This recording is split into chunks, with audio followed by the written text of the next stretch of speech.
Assalamualaikum warahmatullahi wabarakatuh. Perkenalkan, nama saya Iris Manto.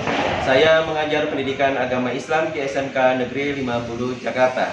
Sekaligus sebagai mahasiswa pendidikan profesi guru batch 2 program studi pendidikan agama Islam di LPTK IAIN Syekh Nurjati Cirebon tahun 2022. Pada hari ini, Jumat tanggal 28 Oktober 2022, saya akan melaksanakan ujian kinerja atau UKIN di SMK Negeri 50 Jakarta. Dan materi yang akan saya ajarkan adalah tentang prinsip-prinsip dan praktek ekonomi dalam Islam. Berikut ini adalah video uji kinerja saya. Selamat menyaksikan. Assalamualaikum. Waalaikumsalam. Assalamualaikum warahmatullahi wabarakatuh. Waalaikumsalam warahmatullahi wabarakatuh. Apa kabar semuanya? Alhamdulillah luar biasa. Yes, Allahu Akbar. Alhamdulillahirrahmanirrahim. Wassalatu wassalamu ala rasulillah wa ala alihi washabihi ajmain. Amma ba'du. Rekan sekalian, sebelum kita memulai kegiatan belajar kita pada pagi hari ini, mari sama-sama kita mulai dengan doa. Semoga mendapatkan keberkahan dan juga kelimpahan ilmu yang bermanfaat buat kita semua. Minta tolong, Yuda, pimpin doa. Bismillahirrahmanirrahim. Rabbi zidni ilma warzuqni fahma. Baik, terima kasih. Anak-anak sekalian, mari sama-sama untuk menunjukkan bukti cinta kita kepada bangsa dan negara. Mari kita menyanyikan lagu bangsa Indonesia Raya dengan sikap sempurna. Dipersilakan untuk berdiri.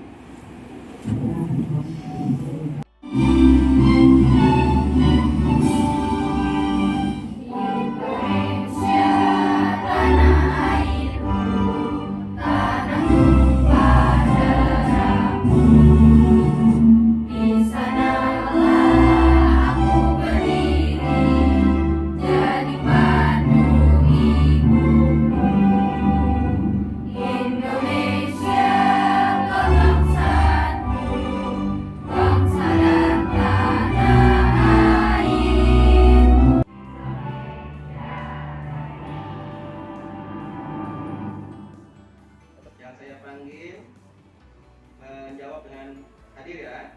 Oke. Ati Nurlita. Oke. Aida Syakirana. Ayu Lestari. Asti Nurlaili.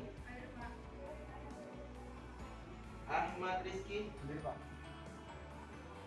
Dinda Damayanti. Rafli Raihan. Sebelumnya Bapak ingin bertanya dulu. Ada yang masih ingat materi pelajaran kemarin tentang apa? Penyelenggaraan jenazah. Apa penyelenggaraan jenazah? Memandikan. Oke, apa lagi? Mengkafankan. Apa lagi? Menguburkan. Terus? Menyolatkan. Urutannya menyolatkan dulu apa menguburkan dulu? Menyolatkan. Untuk kain kafan? Ada berapa laki-laki? Untuk perempuan berapa? Kalau laki-laki dua.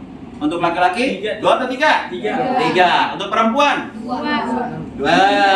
Lupa. Perempuan minimal? Lima. Ya. Terus untuk memandikan, apa saja yang diperlukan? Ember udah pasti. Apa lagi? Ayo, apa lagi? Air. Air untuk memandikan dibagi menjadi tiga. Air apa saja masih ingat? Air kembang. Oke, apa lagi? Air soang. Air suci mensucikan. Yang tiga, air dengan kapur. Fungsinya kapur baru untuk apa? Ada masih ingat? Untuk tidak terjadi pembusukan. Untuk air yang menggunakan kembang atau pewangi, fungsinya untuk mewangikan. Baik, bisa dipahami pelajarannya kemarin? Ada pertanyaan tentang pelajaran kemarin? Ada. Aman? Aman. Oke. Untuk kali ini Bapak akan menjelaskan tentang masalah prinsip dan praktik berekonomi dalam Islam. Siapa yang sudah memahami atau terbiasa pada saat keseharian kalian berekonomi secara Islam atau tidak? Kira-kira ada yang sadar nggak ekonomi yang saya lakukan ini selama ini menggunakan syariat Islam atau tidak ya? Gitu. Ada nggak? Ada yang pernah ke pasar? Pada saat tawar menawar, apa yang terjadi? Perdebatan. Contohnya Mbak? Oke, antara pedagang dan pembeli ya. Nawarnya antara pembeli dengan pedagang, nawarnya kalau perlu sampai titik darah penghabisan ya. Pokoknya kalau sampai belum harga klik, pokoknya harus harga klik. Kalau enggak pura-pura pergi gitu ya. Pergi atau dipanggil gitu ya, padahal nggak dipanggil-panggil gitu ya. Nah, itulah repotnya kalau belanja mama-mama ya. Oke. Nah, untuk hari ini akan dipelajari adalah pertama, kita akan bahas tentang masalah muamalah ya. Lalu yang kedua, macam-macam muamalah. Yang ketiga, perbedaan antara syirkah dengan perbankan. Yang nanti akhirnya kita bagaimana diminta untuk menelaah prinsip dan praktik dalam ekonomi Islam. Nah, masalah muamalah. Apa itu muamalah? Ada yang tahu? Menurut kalian ini gambar apa nak? Orang berdagang. Orang berdagang, apa lagi? Jual beli, apa lagi? Tukar barang, apa lagi? Itu ada gambar apa tuh? Bank. Ini semua disebutnya apa? Bermuamalah. Jadi muamalah itu apa? Berdagang. Bermuamalah itu adalah berhubungan, ya, berhubungan dengan masyarakat secara umum atau muamalah kepada Allah. Makanya kan kita sering mendengar ya, ada namanya hablum minal dan hablum minan. Nah, saat ini kita adalah belajar tentang hablum minan nas. Bagaimana digambarkan misalkan di pasar, ya, ada namanya pasar, tempat bertemunya antara pembeli dengan penjual. Di sana otomatis pasti ada barang dan juga jasa. Biasanya ada yang jualan plastik tuh, muter, bener nggak? Nawar-nawarin plastik, masih ada nggak? Masih. Atau misalkan pada saat belanja ada yang tukang panggulnya kalau seandainya kita lagi belanja kebanyakan, bener ya? Nah, itu terjadi interaksi sosial di sana, yaitu dalam bidang ekonomi yang sama-sama membutuhkan. Pedagang membutuhkan uang, pembeli membutuhkan betul? Pada saat di bank ada terjadi transaksi ekonomi nggak? Ada. Apa tuh? Ngutang. Kita nabung. Ngutang ada lagi yang kedua nanti ya, setelah nabung dia nggak pernah nabung, atau ngutang, repot. Mau dia apa aja dikasih utangnya gitu ya. Nyambung ya? Oke. Nah, untuk sebelumnya, untuk lebih memastikan, kita pelajari dulu yang pertama. Ya, tujuan pembelajaran hari ini saya berharap setelah kita sama-sama belajar, antara kamu dan saya belajar, ingat, guru bukanlah satu-satunya sumber ilmu, ya. Maka saya berharap setelah belajar, ya, kamu dapat menunjukkan contoh perilaku berekonomi berdasarkan syariat Islam. Apa maksudnya? Kalau lagi tawar-menawar, tolong jangan ada kezaliman. Ya, wahai perempuan, dengarkan. Bagaimana kalau dinawar ya? Tadi saya bilang jangan sampai titik darah penghabisan. Bang, sekilo cabai nggak bisa juga turun jadi setengah gitu ya. Nggak bisa juga tinggalin udah. Cari yang lain. Tapi jangan berharap udah ninggalin pura-pura. Aduh, panggil dong gitu. Jangan. Oke? Lalu yang kedua, menampilkan perilaku berekonomi berdasarkan prinsip ajaran Islam. Apa prinsip ajaran Islam? Satu, harus suka sama suka. Tuh. Benar nggak? Bukannya laki-laki mau perempuan suka sama suka.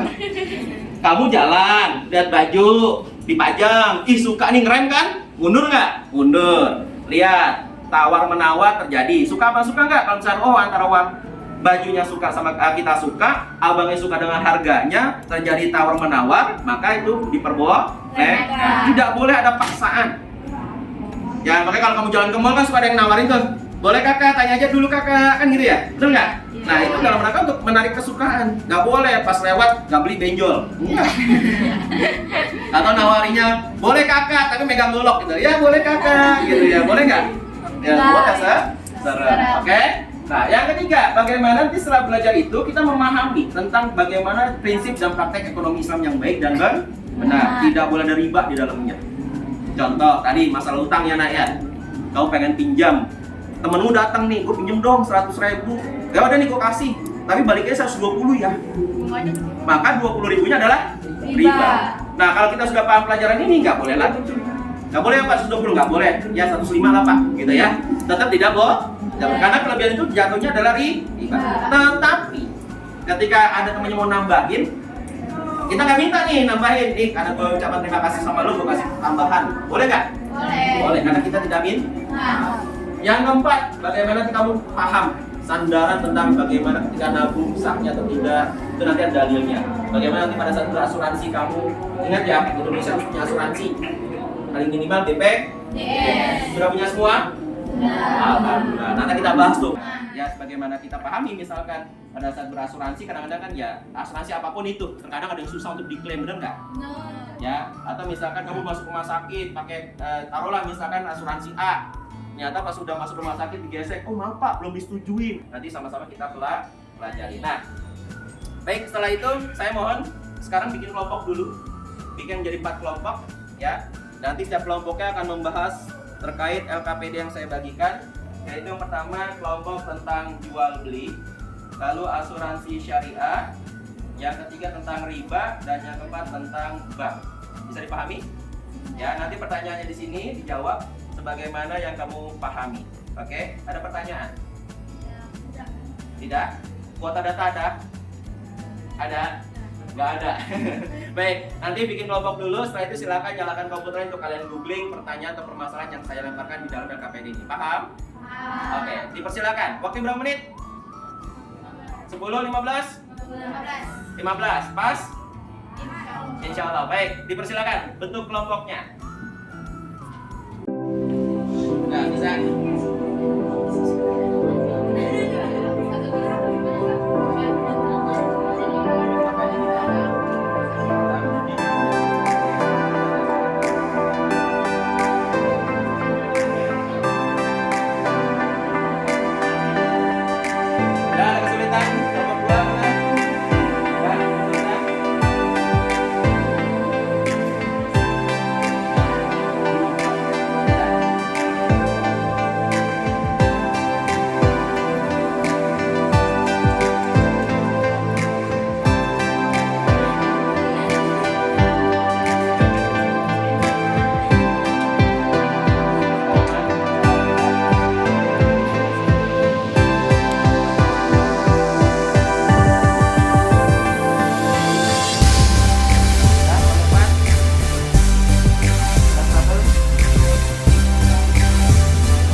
Silakan perwakilannya mempresentasikan.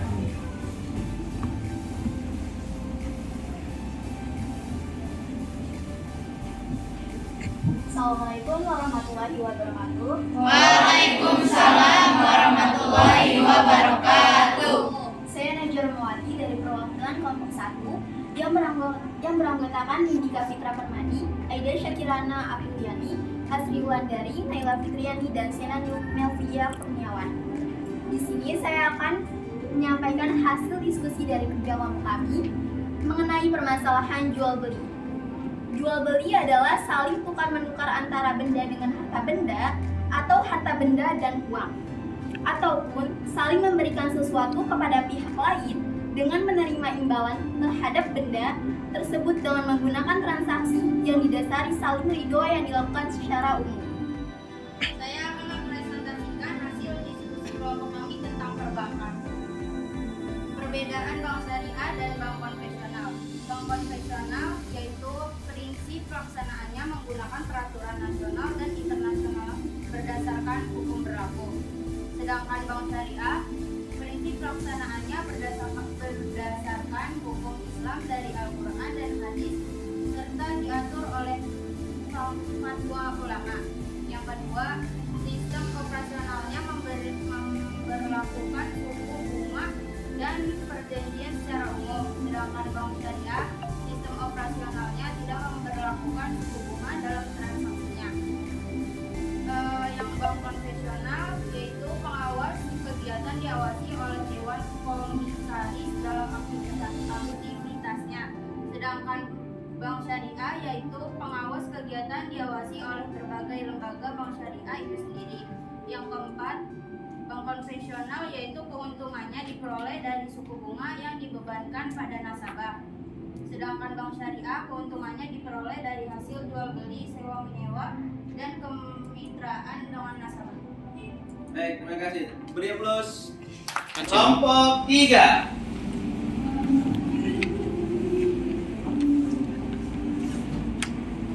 Assalamualaikum warahmatullahi wabarakatuh. Waalaikumsalam warahmatullahi wabarakatuh. Saya Reva Dele Maulida, selaku perwakilan dari kelompok 3 yang beranggota Putri Nur Sawalia, Arti Nurlita, Syafira Azahra, Dinda Damayanti, Najalet Khairul Nisa. Di sini kita akan mempresentasikan hasil kerja kelompok kita. Yang pertama ada pengertian riba. Riba adalah suatu ketentuan nilai tambahan dengan melebihkan jumlah uang yang dipinjam ketika dilakukan pelunasan. Yang kedua ada macam-macam riba.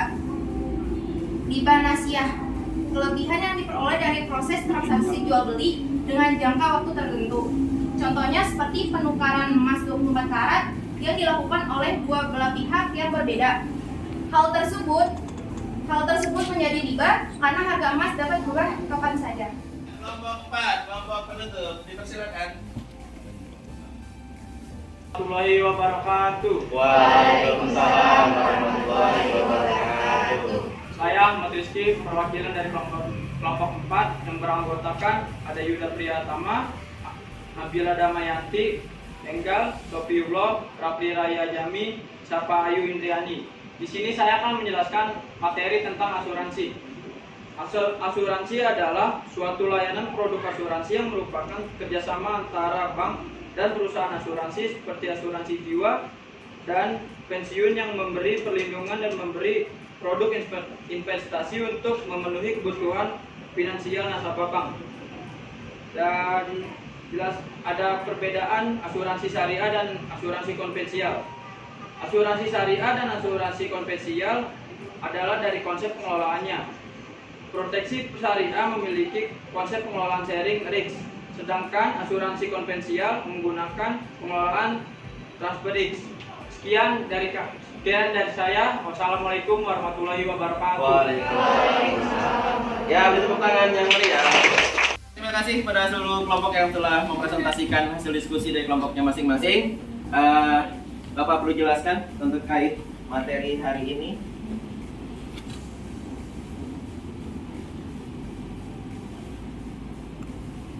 Oke, nah, nampak?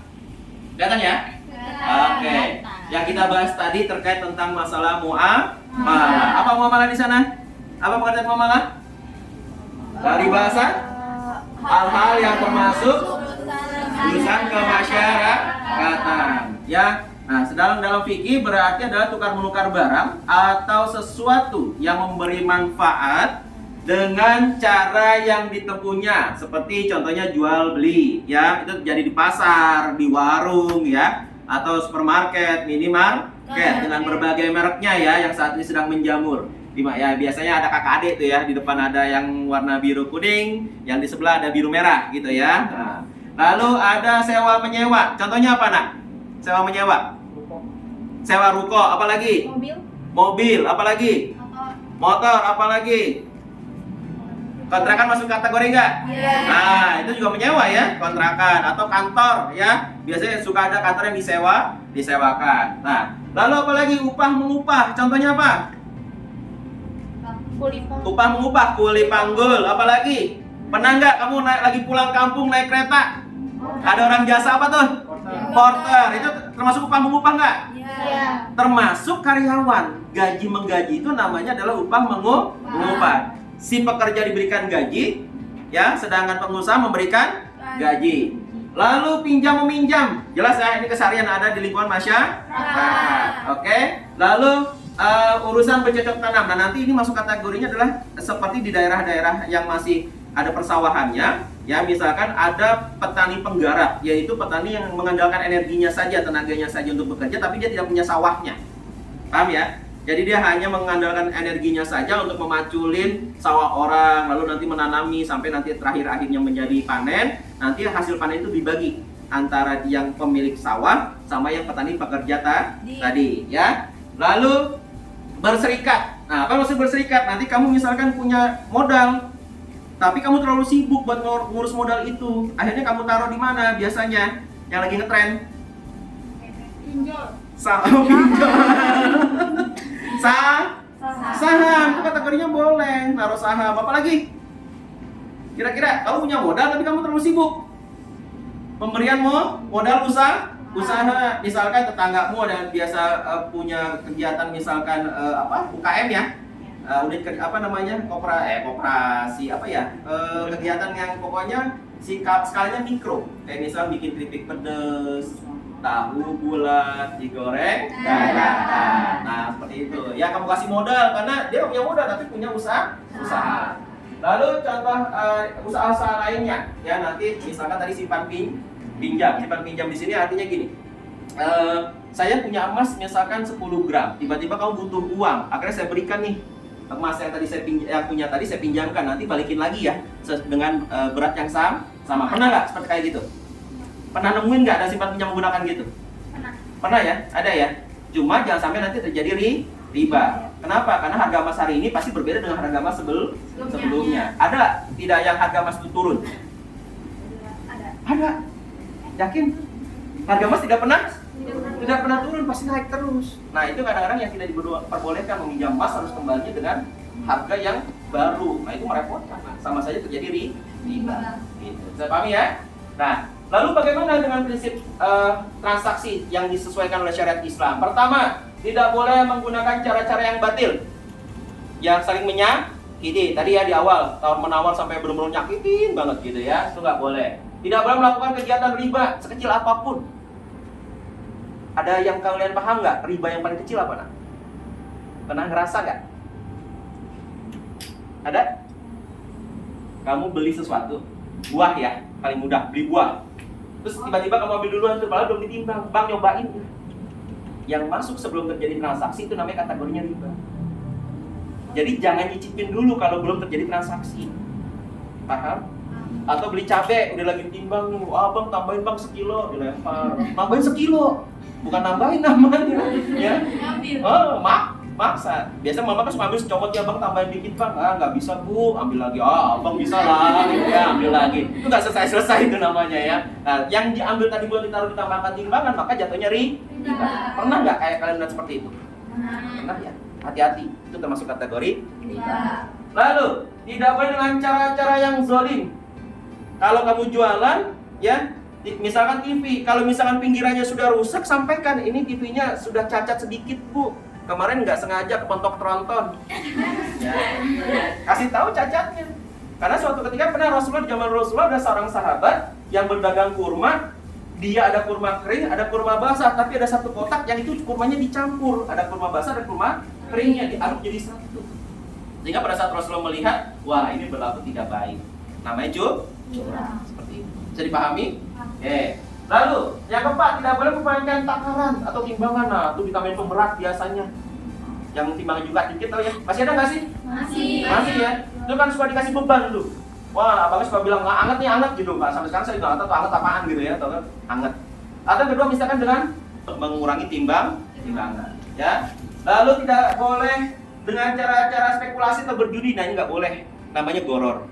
Contoh, beli belanja online.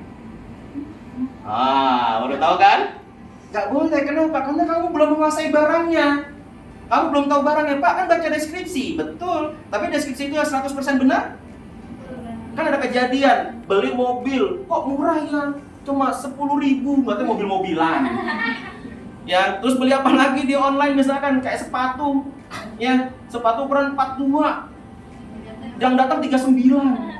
Yang masuk cuma jempolnya doang. Nah itu tidak boleh. Ya, paham ya? Lalu apa? Tidak boleh melakukan transaksi jual beli barang haram. Nah jelas, Pak, saya ngikutin sunnah Rasul, Pak. Saya nggak bekerja, saya dagang. Masya Allah, dagang apa? Narkotik. Jual beli dagangnya haram apa lagi? Jualan darah, nggak boleh. Tahu jual darah? Tahu nggak? Kamu ada orang butuh darah nih, donor. Ya udahlah, butuh berapa? 250 cc? Ya 5 juta lah, gitu ya. Nah itu nggak boleh. Karena itu berhubungan dengan nyawa. Apalagi jual beli darah yang asli, yaitu darah ular, nggak boleh. Nggak boleh. Contoh di pasar ular kalau kamu ke Jakarta Utara tuh ya. Kenapa? Selama tidak ada obatnya, maka hukumnya masih selama tidak ada obatnya boleh. Tapi kalau misalnya masih ada obatnya, maka hukumnya masih haram. Terus seperti itu. Atau di pasar nih ada darah dibekuin. Pernah dengar nggak? Kayak hati. Ya mirip kayak hati, namanya marus. Nah, itu nggak boleh seperti itu. Hukumnya haram. Bisa dipahami? Oke.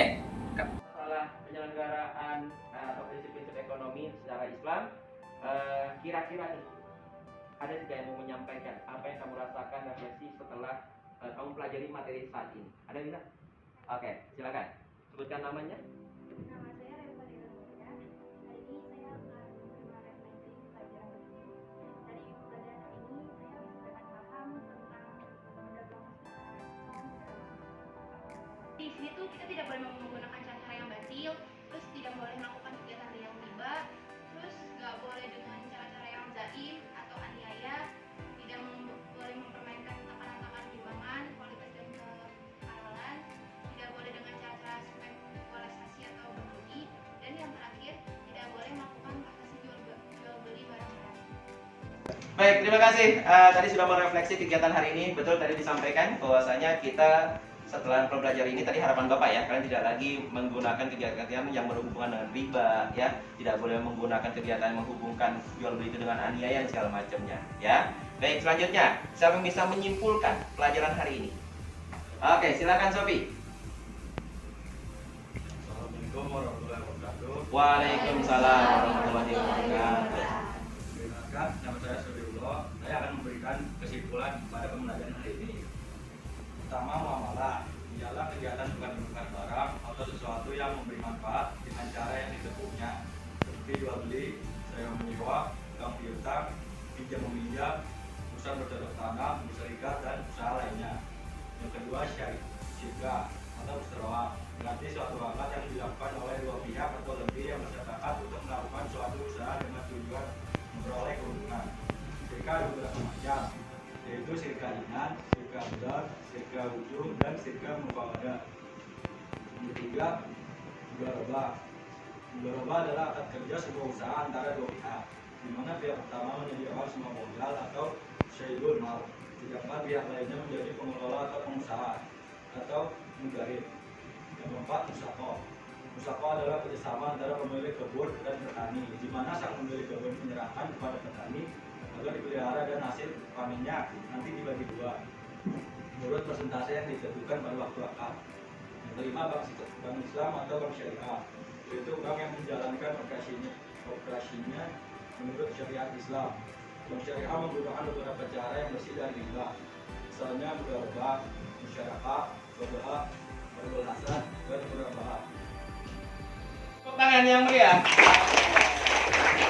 Baik, hari ini itulah pelajaran hari ini. Semoga bisa bermanfaat walaupun singkat ya. Artinya walaupun sedikit bisa menjadi masukan buat kita. Bagaimana ternyata Islam bukan hanya melulu membahas tentang ketuhanan, tapi juga membahas tentang masalah ekonomi kita sehari-hari ya. Mudah-mudahan setelah mempelajari ini kamu bisa berubah sikap kita, sikap kalian pada saat nanti bermuamalah, baik nanti bermuamalah kepada Allah maupun muamalah kepada manusia. Nah, untuk minggu depan kita masih bahas tentang masalah kegiatan praktek ekonomi Islam. Nanti kelompoknya masih sama, nanti membuat sosiodrama ya tentang masalah, silakan temanya bebas. Ada yang mau bahas tentang pasar boleh. Nanti kalian bagaimana membuat sosiodrama tentang pasar, ada jual beli ya. Lalu yang kelompok 2 membuat misalkan tentang sosiodrama tentang di bank, bagaimana ada orang yang menyetorkan uang dan segala macamnya ya. Dibuat sedemikian rupa ceritanya, nanti kita akan praktekkan konsep-konsep praktek ekonomi Islam. Bisa dipahami? Ya. Yang kedua, nanti ada tugas LKPD yang bisa kamu kerjakan secara online. Nanti Bapak share linknya untuk dikerjakan ya. Paling lambat besok pagi sudah bisa Bapak lihat hasil masukan dari jawaban kalian. Bisa dipahami? Bisa. Baik, terima kasih. Sebelum kita tutup, saya minta tolong satu orang membaca doa. Yang memimpin siapa? Oke, Yuda lagi. Ya, silakan.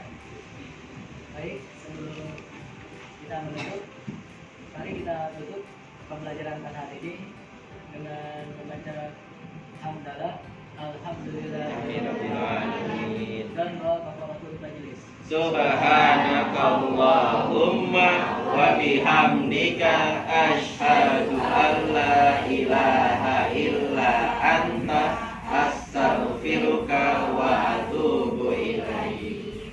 Amin. Oke, terima kasih. Sampai ketemu pelajaran minggu depan. Mudah-mudahan semua dalam keadaan sehat walafiat. Assalamualaikum warahmatullahi wabarakatuh. Waalaikumsalam warahmatullahi